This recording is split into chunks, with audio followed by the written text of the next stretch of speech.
अगर आप अपनी किसी गंभीर समस्या को लेकर प्रधानमंत्री नरेंद्र मोदी से मिलना चाहते हैं और मुलाकात का समय कई वर्षों से नहीं मिल पा रहा है, तो आप G20 के लिए बधाई देने या स्वागत कराने के नाम पर उनसे संपर्क कर सकते हैं। उम्मीद है प्रधानमंत्री मोदी मिलने का समय आपको तुरंत ही दे देंगे। स्वागत केवल G20 को लेकर करना पड़ेगा। जम्मू कश्मीर में सेना के अफसर और जवान शहीद हो रहे हैं। मणिपुर में एक सब इंस्पेक्टर की गोली मारकर हत्या कर दी जाती है। मैतेई समुदाय का एक संगठन बाकायदा पत्र लिखकर सेना पर आतंकवादियों से जुड़े होने का आरोप लगाता है। ऐसा कभी नहीं हुआ और ऐसा भी नहीं हुआ कि एक तरफ शहीद अफसर और जवान के परिजन अपने दुखों को संभाल नहीं पा रहे हैं, दूसरी तरफ G20 की तारीफ में डूबे प्रधानमंत्री मोदी अपनी खुशी संभाल नहीं पा रहे हैं। एक ही शाम की ये दोनों तस्वीरें हैं। पुलवामा की घटना के समय प्रधानमंत्री नरेंद्र मोदी डिस्कवरी चैनल के लिए रिकॉर्डिंग कर रहे थे, जिसे अब आप भूल भी चुके होंगे। अनंतनाग की घटना के कई घंटे बाद प्रधानमंत्री नरेंद्र मोदी बीजेपी दफ्तर में अपना स्वागत करवा रहे थे। अक्सर सेना को लेकर भावनाओं का राष्ट्रीयकरण और सैन्यकरण करने वाला गोदी मीडिया भी प्रधानमंत्री नरेंद्र मोदी से सवाल नहीं पूछ पा रहा है। गोदी मीडिया का बस यही काम रह गया है कि वह सेना जवानों की शहादत को लेकर राष्ट्रीय स्तर पर भावुकता पैदा करे, तब जब चुनाव हो, ताकि प्रधानमंत्री मोदी की राजनीति चमकती रहे। अगर उसे लगेगा कि अभी चुनाव नहीं है और दूसरे मुद्दों से भी यह काम हो सकता है, तो वह झट से सेना को लेकर जज्बाती होना बंद कर देता है। अनंतनाग में आतंकियों के साथ मुठभेड़ में शहीद हुए डीएसपी हुमायूं भट्ट को जिस वक्त उनके पिता अंतिम विदाई दे रहे थे, इस पिता के दुखों के करीब जाकर आप महसूस कीजिए। फिर पूछिए कि देश के लिए जान देने वाले इस अफसर के पिता के साथ क्या न्याय हुआ। जब आपने गोदी मीडिया के टीवी स्क्रीन पर इन तस्वीरों को कम बीजेपी के दफ्तर में फूलों की बारिश में डूब रहे प्रधानमंत्री मोदी का वीडियो ज्यादा चलता हुआ देखा होगा, तब क्या आपको लगा होगा कि न्याय हो रहा है। पिता गुलाम हसन भट्ट भी जम्मू कश्मीर पुलिस में आईजी के पद से रिटायर हुए हैं। इस घटना की खबर प्राइवेट समाचार एजेंसी ANI पर दोपहर 3:30 बजे से पहले आ गई थी। इसके बाद भी रात के वक्त बीजेपी के मुख्यालय में प्रधानमंत्री पर फूलों की वर्षा की जा रही थी। जम्मू कश्मीर के उपराज्यपाल मनोज सिन्हा हुमायूं भट्ट को श्रद्धांजलि देने गए थे। प्रधानमंत्री नरेंद्र मोदी को उस शाम अपने स्वागत कार्यक्रम में बीजेपी मुख्यालय जाना चाहिए था, जिस शाम आतंकियों से मुठभेड़ में सेना के कर्नल मनप्रीत सिंह, मेजर आशीष ढोंचक और पुलिस के अधिकारी डीएसपी हुमायूं भट्ट की शहादत हुई। उनके घर वालों ने जब गोदी मीडिया का कोई चैनल चलाया होगा, तो उन्हें स्क्रीन पर कौन दिखा होगा और क्या दिख रहा होगा। टेलीग्राफ अखबार का यह पहला पन्ना अपने आप में एक दस्तावेज है। यह पन्ना याद दिलाता है कि कभी दिल्ली के अखबार इतनी बेबाकी से प्रधानमंत्री और सरकार से सवाल किया करते थे। आखिर दिल्ली के अखबार इतना डरने क्यों लगे हैं? किसी ने नहीं पूछा कि जवान और अधिकारी शहीद हो रहे हैं। मणिपुर के चुराचांदपुर में आतंकवादियों ने एक सब इंस्पेक्टर को गोली मार दी। इन सब के बीच मोदी G20 को लेकर स्वागत क्यों करवा रहे हैं? किस बात का जश्न मन रहा है?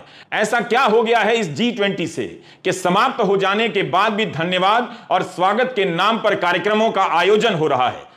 जब हमारे साथी लड़ाई लड़ रहे थे और उनका बलिदान वो देश के लिए कर रहे थे, तो मुझे ये कहते हुए बड़े शर्मसार हो रहा हूं आज कि हमारे प्रधानमंत्री मोदी जी उस समय अपना महिमा मंडन अपने ही लोगों के द्वारा, अपने ही बीजेपी के हेडक्वार्टर में अपना ही महिमा मंडन कर रहे थे और उन पर फूलों की बरसात हो रही थी। फूल मालाओं से उनका स्वागत हो रहा था और वहां पर हमारे साथी गोलियों से छलनी हो रहे थे। हमारे साथी लड़ाई लड़ रहे थे, देश की सेवा में रत थे। मुझे वाकई में यह सोचकर आश्चर्य होता है कि हमारे प्रधानमंत्री जी, बीजेपी के कैडर्स, बीजेपी के प्रेसिडेंट और बीजेपी के सभी भक्त लोग, क्या उनको अपने देशभक्त सैनिकों का याद नहीं आया? क्या उनको ऐसा नहीं लगा कि उनके साथी जो है वहां पर देशभक्ति में बीजेपी हेडक्वार्टर के अंदर तो लीन है, मोदी भक्ति के अंदर, लेकिन उनकी सेना जो है वो वहां पे लड़ाई लड़ रही है। बुधवार को कैबिनेट की बैठक होती है, जिसमें G20 शिखर सम्मेलनों की सफलता की सराहना करते हुए एक प्रस्ताव पारित हुआ। PIB की तरफ से प्रेस रिलीज में इसके बारे में क्या लिखा जाता है, उसके शब्दों पर भी ध्यान दीजिए। लिखा था कि कैबिनेट ने दुनिया में प्रगति और विकास को बढ़ावा देने के उद्देश्य से G20 की भारतीय अध्यक्षता को एक मजबूत दिशा देने में प्रधानमंत्री श्री नरेंद्र मोदी के अनूठे नेतृत्व की भी प्रशंसा की। अनूठा नेतृत्व, इसमें अनूठा क्या है? मजबूत नेतृत्व की जगह अनूठा नेतृत्व कब से इस्तेमाल होने लगा? क्या अब अजब नेतृत्व, अलबेला नेतृत्व, अद्भुत नेतृत्व और आदर्श नेतृत्व का भी इस्तेमाल होगा और अजीब नेतृत्व का भी इस्तेमाल होगा? G20 के आयोजन में अनूठा नेतृत्व क्या था? दुनिया भर के अखबार उठाकर आप देखिए, G20 की सफलता पर क्या क्या लिखा जा रहा है। अलग अलग देश अपने नजरिए से देख रहे हैं और सवाल उठा रहे हैं। यहां इसे सफलता बताकर प्रस्ताव पास किया जा रहा है। बुधवार की घटना के बाद क्या वाकई प्रधानमंत्री नरेंद्र मोदी को अपने स्वागत कार्यक्रम और चुनावी बैठक में हिस्सा लेने जाना चाहिए था? यह बड़ा सवाल है। प्रधानमंत्री का वक्त कितना कीमती होता है? क्या वाकई प्रधानमंत्री के पास इन चीजों के लिए इतना वक्त है कि स्वागत और धन्यवाद कार्यक्रम में जाते रहें? आप देख सकते हैं कि रक्षा मंत्री राजनाथ सिंह भी कतार में खड़े हैं और प्रधानमंत्री का स्वागत कर रहे हैं। यह उस दिन की तस्वीर है जिस दिन सेना के 2 अफसर शहीद हुए हैं। बीजेपी ने प्रस्ताव पास किया और उसके कुछ देर बाद प्रधानमंत्री का स्वागत किया जाता है, फूलों की वर्षा की जाती है। इसके बाद यहां चुनावी तैयारियों को लेकर बैठक होती है जिसमें प्रधानमंत्री मोदी हिस्सा लेते हैं। ब्राजील G20 का अध्यक्ष बन गया है, मगर भारत में अभी भी इसके कार्यक्रम इस तरह से चल रहे हैं जैसे G20 खत्म नहीं हुआ है।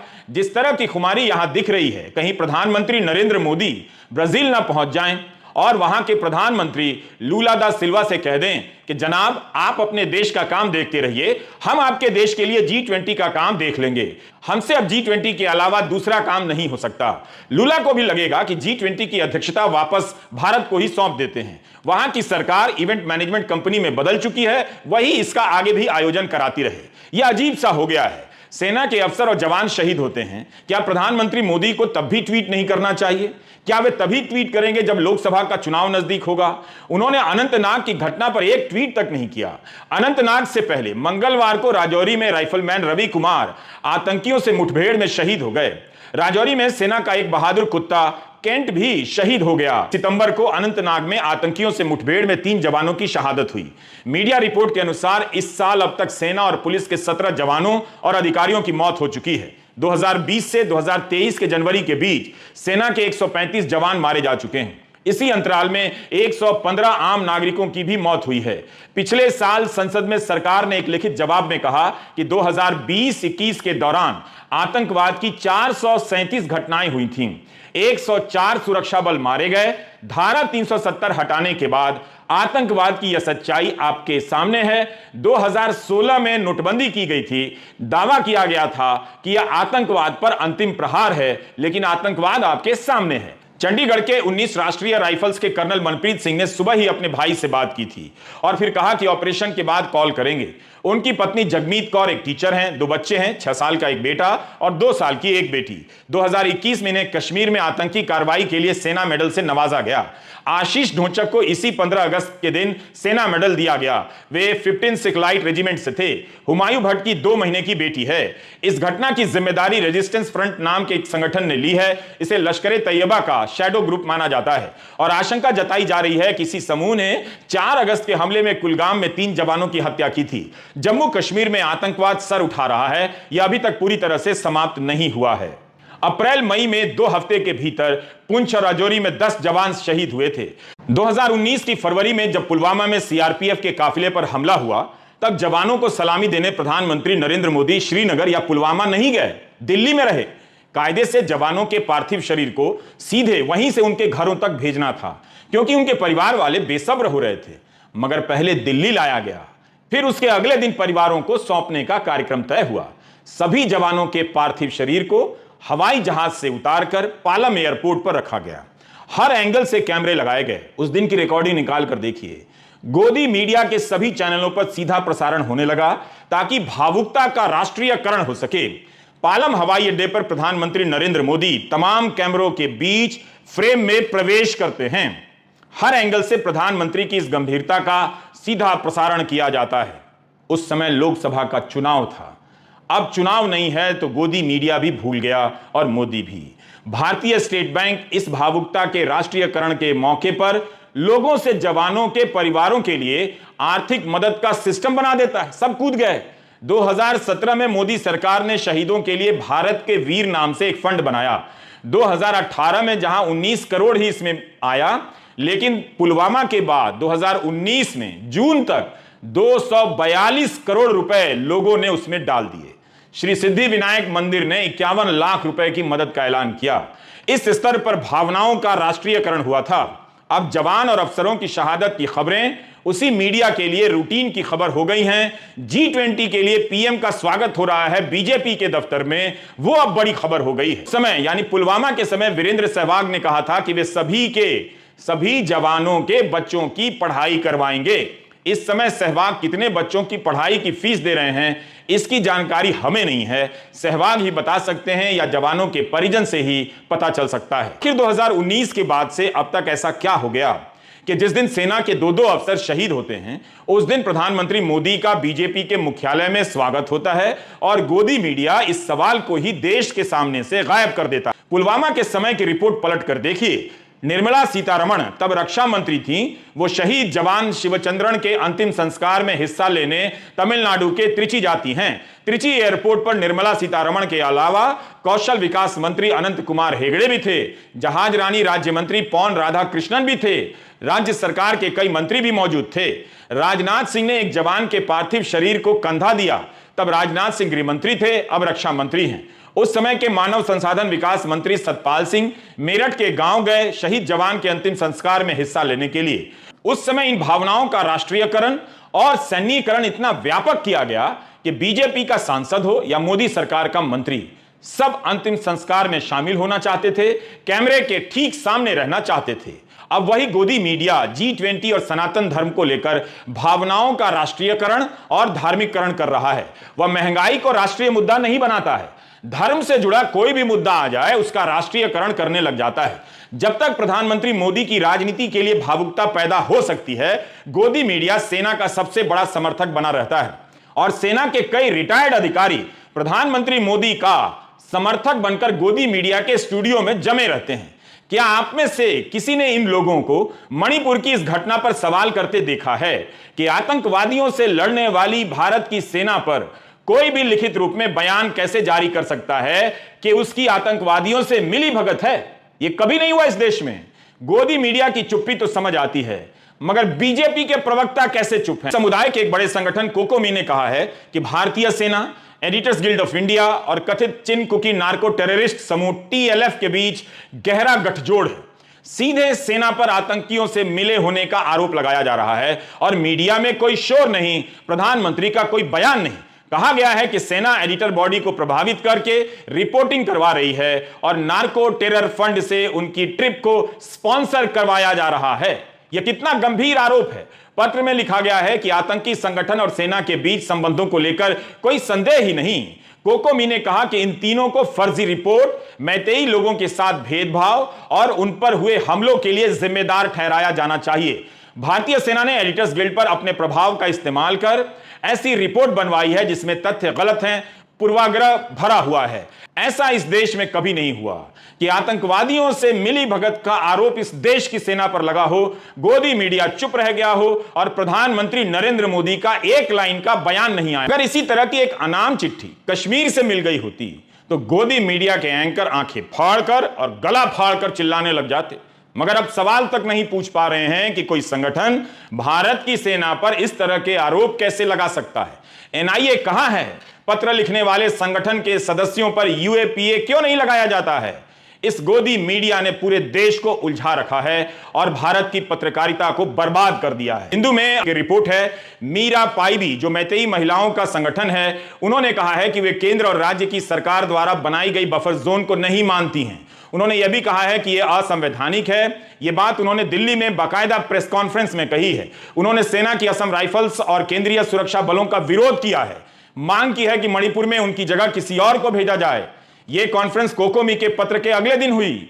उनकी नेता ने कहा कि अगर 60,000 सुरक्षा बल शांति नहीं ला सकते तो सरकार को तुरंत सबको वापस बुला लेना चाहिए। मणिपुर में ऐसे हालात हैं, लेकिन गोदी मीडिया की बहस से मणिपुर गायब है, क्योंकि वह बहस ही तभी करता है जब प्रधानमंत्री मोदी से सवाल नहीं पूछना होता है। इसी मंगलवार को मणिपुर के कोंगपोकपी में 3 कुकी व्यक्तियों की हत्या कर दी गई। वे इलाज के लिए अस्पताल जा रहे थे। खबरों को किनारा कर आपकी आंखों के सामने मीडिया का यह पतन जारी है। इसका नुकसान एक दिन आपको भी उठाना पड़ेगा। कम से कम मणिपुर में सेना की मुश्किलों को लेकर ही गोदी मीडिया मैदान में कूद जाता। यही नहीं, बीजेपी के प्रवक्ता भी सेना को लेकर भावुकता पैदा नहीं कर रहे हैं, वे भी चुप हैं। सेना के नाम पर न जाने कितने लोगों को इस देश में देशद्रोही बना दिया गया इन चैनलों के द्वारा। मगर अब जब सेना पर आतंकवादियों से मिलीभगत के आरोप लगाए जा रहे हैं, तब गोदी मीडिया और बीजेपी के प्रवक्ताओं को देशद्रोही याद ही नहीं आ रहा है। देखिए, भाजपा के 23 विधायकों ने राज्य की भौगोलिक संप्रभुता को बनाए रखने के लिए एक प्रस्ताव पर दस्तखत किए हैं। दिल्ली सरकार से अनुरोध किया है कि हालात का जल्द से जल्द कोई निवारण किया जाए। मणिपुर विधानसभा में सदस्यों की संख्या 60 है। भौगोलिक अखंडता को लेकर केवल 23 दस्तखत ही हो पाए हैं, बाकी 37 यानी बहुमत ने दस्तखत नहीं किए हैं। मुख्यमंत्री एन बीरेन सिंह भी दस्तखत नहीं करने वालों में शामिल हैं। तो कितना कुछ है जिसके आधार पर कोई भी सामान्य नागरिक यह सवाल पूछ सकता है कि प्रधानमंत्री नरेंद्र मोदी जी, आप मणिपुर क्यों नहीं जा रहे हैं? मई के महीने से वहां हिंसा हो रही है। कई बार विपक्ष ने आरोप लगाया कि प्रधानमंत्री क्यों नहीं जा रहे हैं, जाना चाहिए, फिर भी प्रधानमंत्री नहीं जा रहे हैं। संसद में बताया गया कि दिन में कई बार मणिपुर की जानकारी लेते हैं, प्रधानमंत्री बहुत नजर रख रहे हैं, लेकिन मणिपुर के हालात तो वही के वही हैं। सुधार का नामो निशान नहीं दिखता। प्रधानमंत्री की राजनीति इवेंट के आसपास घूमती जा रही है।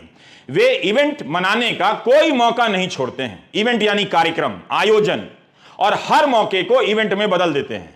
इसमें जनता का कितना पैसा अभी तक फूंका गया है जिले जिले में, इसका हिसाब किसी दिन हो गया तो जनता हैरान रह जाएगी। प्रधानमंत्री की राजनीति का अभिन्न अंग बन गया है। विदेश यात्रा पर जाते हैं तो वहां पर भारतीय मूल के लोगों को लाया जाता है स्वागत के लिए। ये खुद से आते हैं या किसी के दबाव में आते हैं? आने जाने का खर्चा कौन देता है? यह सब सवाल है जिसके जवाब हमारे पास नहीं।